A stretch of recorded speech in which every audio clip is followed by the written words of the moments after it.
Hello friends, welcome to the GS foundation. एक बार फिर से आप सभी छात्रों का स्वागत करता हूं जीएस फाउंडेशन के इस ऑनलाइन प्लेटफॉर्म पे। और दोस्तों, आज के सेशन में हम लोग करने वाले हैं हिस्ट्री की क्लास, और हिस्ट्री में टॉप 20 क्वेश्चन को यहाँ पर डिस्कस करेंगे विद फुल एक्सप्लेनेशन। तो फटाफट से इस सेशन को अपने दोस्तों के साथ शेयर जरूर कर दीजिएगा, और यदि आप भी इस चैनल पर नए हैं तो चैनल को जरूर सब्सक्राइब कर लीजिएगा और बेल आइकन को प्रेस कर लीजिएगा। फटाफट से इस सेशन को अपने दोस्तों के साथ, रिश्तेदारों के साथ, जितने भी हिस्ट्री की तैयारी कर रहे हैं दोस्तों, उन सभी के साथ इस वीडियो को जरूर शेयर कर दीजिएगा। ठीक है, तो चलिए यहाँ पर सेशन की शुरुआत कर लेते हैं पहले प्रश्न से। देखिए, पहला सवाल क्या कहता है? कहता है कि निम्नलिखित में से बौद्धों का पवित्र ग्रंथ कौन सा है? जातक, त्रिपिटक, वेद या उपनिषद? तो इसका सही आंसर हो जाएगा दोस्तों option B is the correct answer. Tripitaka जो है बौद्धों का पवित्र ग्रंथ है। त्रिपिटक के कितने भाग है? तो त्रिपिटक के 3 भाग है। ठीक है, कौन कौन? विनय पिटक, विनय पिटक, सूत पिटक, सूत पिटक, अभिधम पिटक। ठीक है, अभिधम पिटक। क्लियर? विनय पिटक में क्या है? भिक्षुओं के लिए नियम बनाए गए हैं। ठीक है, सूत पिटक में क्या है? बुद्ध के शिक्षाओं का वर्णन है, बुद्ध की शिक्षाओं का वर्णन है। और अभिधम पिटक में क्या है? धर्म पर, ठीक है, धर्म पर टिप्पणियां लिखी गई है। क्या लिखी गई है? धर्म पर इसमें टिप्पणियां लिखी गई है। क्लियर? चलिए बढ़ते हैं नेक्स्ट क्वेश्चन की ओर। नेक्स्ट है, बुद्ध किस वंश से संबंधित है? ज्ञात्रिक, मौर्य, शाक या कुरु? बुद्ध की यहां पर बात कर लिया जाए दोस्तों तो ये शाक के कुल से संबंधित है। किस कुल से संबंधित है? शाक के कुल से संबंधित है। Option C is the correct answer. इनका जन्म कहां हुआ था दोस्तों? लुम्बिनी में हुआ था। इनका जन्म कहां हुआ था? लुम्बिनी में हुआ था। लुम्बिनी कहां है? तो नेपाल में है। ठीक है, इनके पिता का नाम क्या है? सुद्योधन इनके पिता का नाम था। और माता का नाम क्या था? माता का नाम महामाया था। क्या था दोस्तों? माता का नाम महामाया था। ठीक है, सुद्योधन भी शाक के कुल के थे।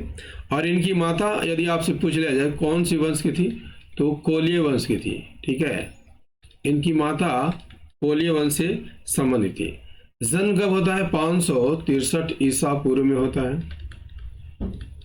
563 ईसा पूर्व में होता है। गौतम बुद्ध, यदि आपसे पूछ लिया जाए कितने वर्ष की उम्र में गृह त्याग करते हैं, तो 29 वर्ष की उम्र में गृह त्याग करते हैं। और गृह त्याग की घटना को क्या कहा जाता है दोस्तों? गृह त्याग की घटना को महाविनिष्क्रमण कहा जाता है। महाविनिष्क्रमण कहा जाता है। ठीक है, इन्हें ज्ञान की प्राप्ति कहाँ फिर हुई थी दोस्तों? ज्ञान की प्राप्ति कहाँ पर हुई थी? ज्ञान प्राप्ति बोध गया में हुई थी। ठीक है, बोध गया में एक पीपल के वृक्ष के नीचे हुई थी। पीपल के वृक्ष के नीचे हुई थी। ठीक है, और गौतम बुद्ध ने अपना पहला उपदेश कहाँ दिया था? तो सारनाथ में दिया था। कहाँ दिया था दोस्तों? सारनाथ में दिया था। ठीक है, और महापरिनिर्वाण यानी इनकी मृत्यु कहाँ पर हुई थी? कब हुई थी? 80 वर्ष की अवस्था में हो गई थी। 483 ईसा पूर्व में। 483 ईसा पूर्व में हुई थी। कहाँ पर हुई थी? कुशीनगर में हुई थी। ठीक है, देखिए सभी फैक्ट से सवाल पूछे जाते हैं, तो सभी को नोट कर लीजिएगा। जितने भी फैक्ट महात्मा बुद्ध से बनते हैं, सभी फैक्ट हमने यहाँ पर रख दिया है। नेक्स्ट कर लीजिए, बौद्ध अनुयायियों के लिए प्रसिद्ध विक्रमशिला विश्वविद्यालय की स्थापना किस शासक ने किया था? देखिए, विक्रमशिला विश्वविद्यालय की स्थापना जो है धर्मपाल ने किया था। ठीक है, एक किस वंश का शासक था? पाल वंश का शासक था। ठीक है, कौन से वंश का शासक था? तो ये पाल वंश से संबंधित शासक था। ठीक है, विक्रमशिला विश्वविद्यालय की बात कर लिया जाए तो ये वर्तमान में कहाँ है? भागलपुर में है। ठीक है, ये भागलपुर में है। ठीक है, कहाँ पर है? तो ये भागलपुर में है। लेकिन 1193 में याद कर लीजिएगा, 1193 में बख्तियार खिलजी ने, किसने? बख्तियार खिलजी ने इसे नष्ट कर दिया था। ठीक है, इसे नष्ट कर दिया था। क्लियर है? चलिए नेक्स्ट कर लेते हैं। नेक्स्ट है मिलिंद पन्हो क्या है? मिलिंद पन्हो क्या है? बौद्ध ग्रंथ, बौद्ध का एक नाम, बौद्ध स्थल, कला, बौद्ध कला। ठीक है, मिलिंद पन्हो क्या है? तो मिलिंद पन्हो एक बौद्ध ग्रंथ है। क्या है दोस्तों? एक बौद्ध ग्रंथ है। किस भाषा में लिखा गया है? तो ये पाली भाषा में लिखा गया है। ठीक है, और इसकी रचना कब हुई थी? 100 ईसा पूर्व में इसकी रचना हुई थी। क्लियर है? इसमें बौद्ध भिक्षु नागसेन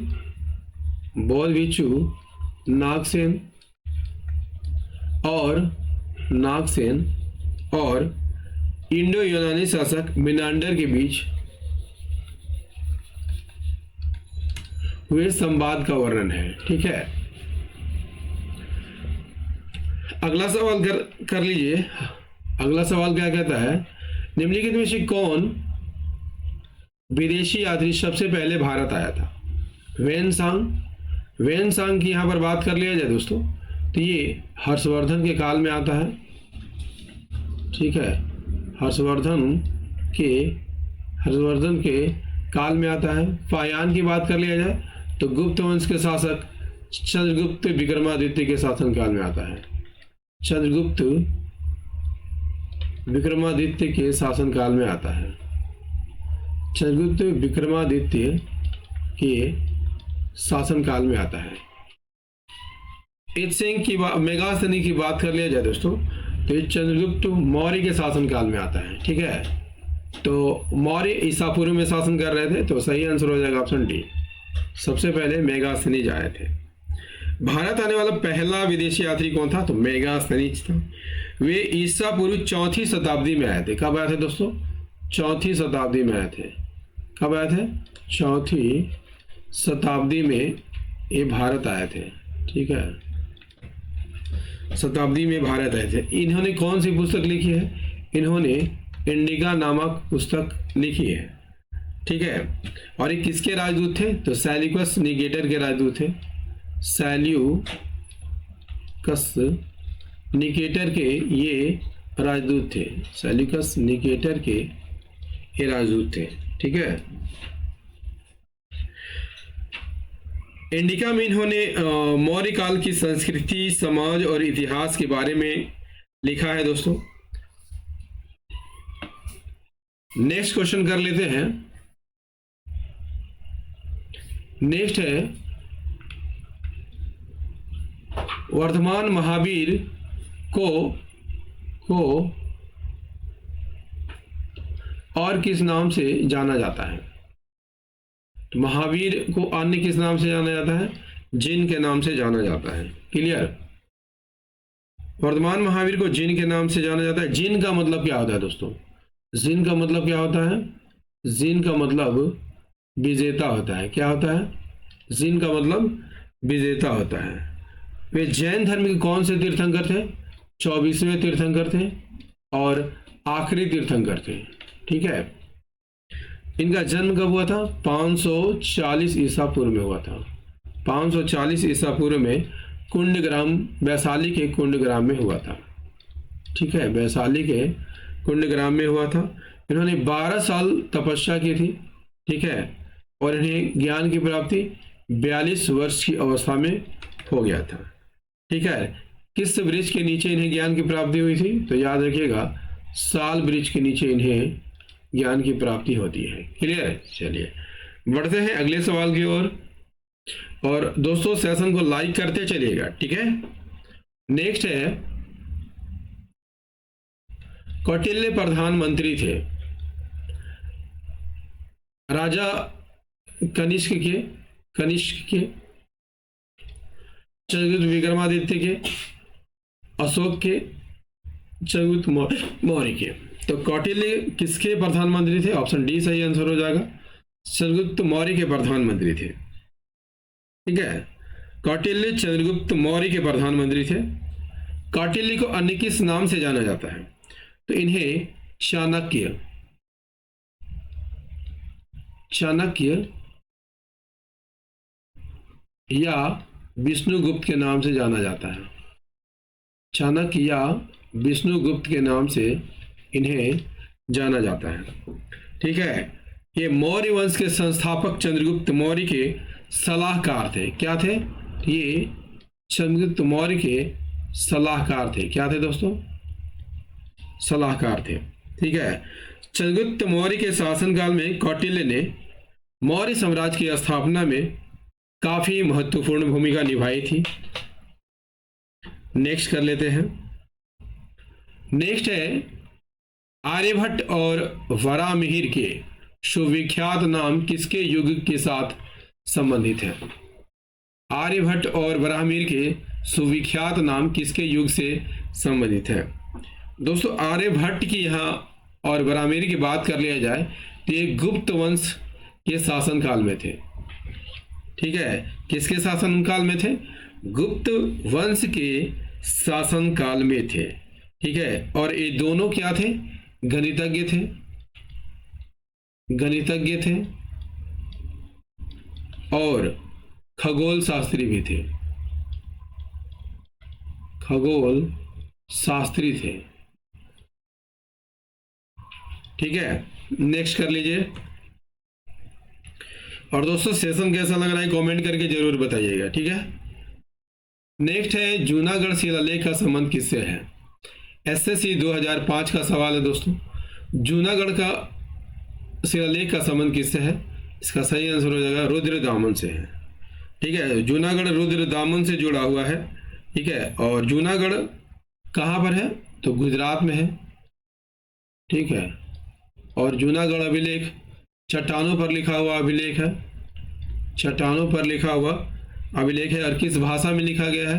तो ये संस्कृत भाषा में लिखा गया है। क्लियर? चलिए बढ़ते हैं अगले सवाल की ओर। देखिए अगला सवाल क्या कहता है, भारत में सोने के सिक्के सबसे पहले किसने जारी किए थे?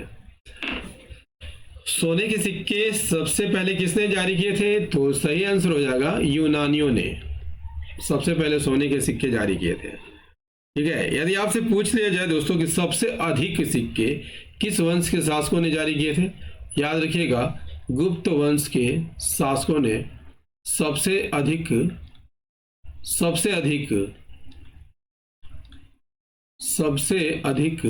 सोने के सिक्के जारी किए थे। यदि आपसे पूछ लिया जाए कि सर्वाधिक शुद्ध सोने के सिक्के किसने जारी किए थे, तो कुषाण शासकों ने जारी किए थे, ठीक है। कुषाण शासकों ने जारी किए थे, ठीक है। कुषाण शासकों ने सर्वाधिक शुद्ध सोने के सिक्के जारी किए थे। क्लियर है? चलिए अगला सवाल।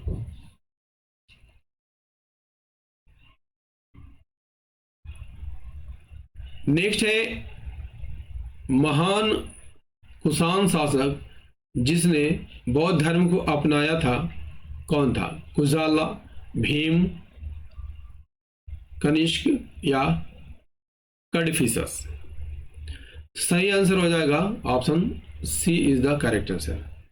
कनिष्क की बात कर लिया जाए तो किस वंश का शासक था? कुषाण वंश का शासक था। इसने बौद्ध धर्म को संरक्षित किया था, ठीक है। यदि आपसे पूछ लिया जाए कनिष्क बौद्ध धर्म के किस शाखा से संबंधित था, तो महायान शाखा से संबंधित था। किस शाखा से संबंधित था?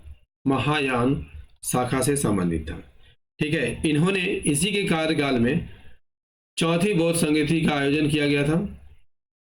चौथी बौद्ध संगति का आयोजन किया गया था। चौथी बौद्ध संगति का आयोजन किया गया था। कब किया गया था दोस्तों? 1 ईस्वी में 1 ईस्वी में किया गया था। ठीक है, अध्यक्ष कौन थे? अध्यक्ष वसुमित्र थे और उपाध्यक्ष अशोक घोष बनाए गए थे। ठीक है, उपाध्यक्ष कौन थे दोस्तों? अशोक घोष उपाध्यक्ष बनाए गए थे। इनकी राजधानी कहाँ थी? राजधानी कहाँ थी दोस्तों? इनकी राजधानी पुरुषपुर थी। कहाँ पर थी? इनकी राजधानी पुरुषपुर में थी। ठीक है, जिसे अब पेशावर के नाम से जाना जाता है। और ये कहाँ पर है? पाकिस्तान में है। कनिष्क को द्वितीय अशोक भी कहा जाता है। यदि आपसे पूछ लिया जाए द्वितीय अशोक किसे कहा जाता है, तो कनिष्क को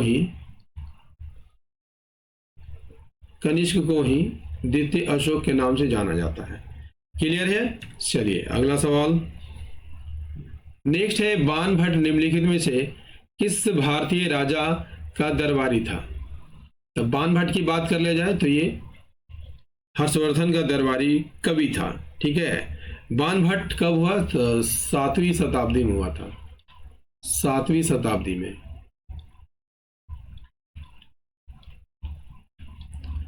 क्लियर? 7वीं शताब्दी में हुआ। ठीक है, और इन्होंने हर्षचरित की रचना की है। हर्षचरित की रचना की है। ठीक है, ये किसकी जीवनी है? तो हर्षवर्धन की जीवनी है। हर्षवर्धन की जीवनी है। ठीक है, अगला सवाल देखिए। अगला सवाल क्या है? मोहम्मद बिन कासिम ने सिंध को जीता था। कब जीता था आपको बताना है। तो सही आंसर हो जाएगा 712 ईस्वी में। मोहम्मद बिन कासिम ने 712 ईस्वी में सिंध पर विजय प्राप्त किया था। ठीक है, सिंध का राजा कौन था दोस्तों? तो सिंध का राजा दाहिर था। कौन था? सिंध का राजा दाहिर था। ठीक है, मोहम्मद बिन कासिम ने दाहिर को हराकर सिंध पर विजय प्राप्त किया था। क्लियर? नेक्स्ट क्या है? नेक्स्ट है, अपनी प्रसार की नीतियों के कारण भारत का नेपोलियन कहलाने वाला राजा कौन था? सही आंसर हो जाएगा Samudragupta. Option A is the correct answer. ठीक है, समुद्रगुप्त की बात कर ली जाए तो गुप्त वंश का शासक था और किसका पुत्र था? चंद्रगुप्त प्रथम का पुत्र था। चंद्रगुप्त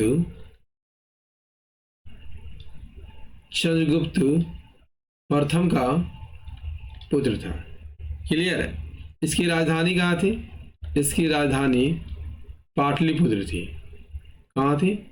इसकी राजधानी पाटलिपुत्र में थी, यानी पटना थी। समुद्रगुप्त चंद्रगुप्त प्रथम और राजकुमारी कुमार देवी का बेटा था। ठीक है, किसका बेटा था? कुमार देवी से इनका जन्म हुआ था। यदि आपसे पूछ लिया जाए कि हरिसेन किसके दरबारी कवि थे, तो हरिसेन जो है समुद्रगुप्त के ही दरबारी कवि थे। क्लियर है? और यदि आपसे पूछ लिया जाए कि इन्हें भारत का नेपोलियन किसने कहा था, तो याद रखिएगा वी.ए. स्मिथ